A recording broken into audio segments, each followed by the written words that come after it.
যেখানে শব্দ নেই, নেই কণ্ঠের উষ্ণতা, হঠাৎ এক ফোঁটা আশার আলো। বিজ্ঞান বদলে দিচ্ছে ভাগ্য, ফিরিয়ে দিচ্ছে শব্দের জগৎ। চিকিৎসা বিজ্ঞানে নতুন ইতিহাস, জিন থেরাপিতে ফিরছে শ্রবণ শক্তি। সুইডেনের কারোলিনস্কা ইনস্টিটিউটের গবেষণা নেতৃত্বে ছিলেন গবেষক মাউলি ডুয়ান। গবেষণায় অংশ নেন 10 জন রোগী, যাদের বয়স 1 থেকে 24 বছর। প্রত্যেকের সমস্যা ছিল এক OTOF জিনের ত্রুটি, অর্থাৎ জন্ম থেকেই গভীর বধিরতা। বিখ্যাত জার্নাল ন্যাচার মেডিসিনে প্রকাশিত হয়েছে একটি গবেষণা, যা নতুন চিকিৎসা পদ্ধতির আবিষ্কার, একটি ইনজেকশন যেটি প্রয়োগ করা হয় অন্তঃকর্ণে। এতে ব্যবহার করা হয় বিশেষ কৃত্রিম ভাইরাস।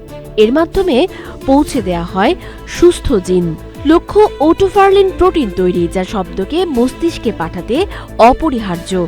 ফলাফল অবিশ্বাস্য। কয়েক সপ্তাহেই পরিবর্তন। রোগীরা শব্দ বুঝতে শুরু করেন। শ্রবণ ক্ষমতা নেমে আসে 106 ডেসিবেল থেকে 52 ডেসিবেলে।